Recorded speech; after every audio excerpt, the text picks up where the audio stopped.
Example 1.15ல first subdivision find the rank of the matrix அப்படின்னு சொல்லி என்ன சொல்லிருக்காங்க, ஒரு 3x3 மேட்ரிக்ஸ் கொடுத்துருக்காங்க. ஓகேவா, ஃபர்ஸ்ட் நம்ம அந்த மேட்ரிக்ஸை ஏன்னு எடுத்துக்கலாம். Let A is equal to 3 2 5 1 1 2 3 3 6.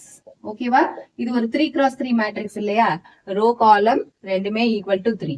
அதனால இதனோட ரேங்க் வந்து எப்படி இருக்கும் அப்படின்னா 3 இருக்கலாம், இல்ல 3க்கு குறைவா இருக்கலாம், அதுக்கு மேல போகாது. ஓகேவா, இப்ப ரேங்க் எப்படி கண்டுபிடிக்கிறது அப்படின்னா, நம்ம ஃபர்ஸ்ட் இந்த கிவன் மேட்ரிக்ஸ் ஏ இருக்கு இல்லையா, அதுக்கு நம்ம டிட்டர்மினன்ட் எடுக்கலாம். ஓகேவா, ஃபர்ஸ்ட் டிட்டர்மினன்ட் எடுக்கணும்னு இந்த ரோ ஃபர்ஸ்ட் ரோவை நம்ம எக்ஸ்பேண்ட் பண்ண போறோம். So determinant A is equal to எப்படி எக்ஸ்பேண்ட் பண்ணுவோம், 3 into first column first row போயிடும், இந்த குட்டி மைனரை கிராஸ் மல்டிப்ளை பண்ணிக்கோங்க. 1 6 are 6 minus 3 2s are 6. Next element இங்க என்ன வரும், எப்பவுமே மைனஸ் தான். சோ 2 இன்டூ அந்த கரஸ்பாண்டிங் ரோ அண்ட் காலம் போயிடும், மீதி இருக்கிற குட்டி minor. So 1 into 6 6, 3 2s are 6.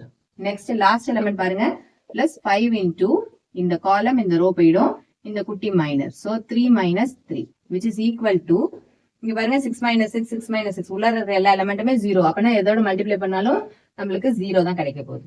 அப்ப இந்த மைனர் நம்ம இந்த 3x3 மேட்ரிக்ஸ் டிட்டர்மினன்ட் எடுக்கும் போது நம்மளுக்கு என்ன கிடைக்குது, ஆன்சர் 0ன்னு கிடைக்குது.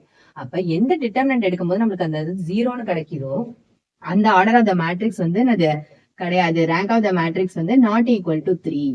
அந்த 3x3க்கு தானே நம்ம வந்து டிட்டர்மினன்ட் எடுக்கிறோம், அந்த எடுக்கும் போது நம்மளுக்கு ஆன்சர் 0 வந்துருச்சுன்னா அப்ப ரேங்க் 3 கிடையாது. அடுத்தது என்ன செஞ்சுக்கணும், அடுத்த குட்டி மைனருக்கு போயிடும். 3க்கு பதிலா 3x3 இருக்கு, அதுக்கு அடுத்தது மைனர் என்னது 2x2 மைனர் எடுக்கணும். ஏதாவது ஒரு 2x2 மைனர் எடுக்கும் ஃபர்ஸ்ட். ஓகேவா, இப்போ இந்த மைனர் எடுத்துக்கலாமா, 1 2 3 6ன்னு இருக்கு, மல்டிப்ளை பண்ணுங்க. 6 minus 6 0.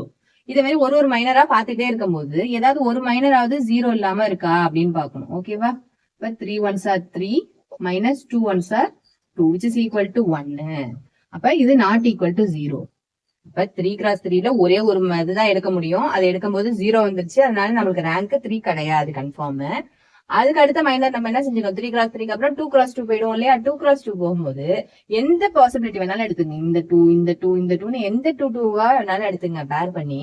அப்படி எடுக்கும் போது அதுல ஏதாவது ஒரு மைனராவது 0 இல்லாம வந்துருச்சு அப்படின்னா நம்ம டைரக்டா என்ன செஞ்சிடலாம், rank of the matrix is equal to 2ன்னு எழுதிடலாம். ஓகேவா, ஏன்னா அந்த மைனருக்கு வந்து என்னது 0 வரல, அப்படின்னா இந்த ரேங்க் வந்து 2x2 எடுக்கும் போது 2 தான் ஆன்சர். ஓகேவா, அதுக்கு அடுத்தது 3க்கு அடுத்தது 2, அதனால ரேங்க் ஆஃப் த மேட்ரிக்ஸ் வந்து 2.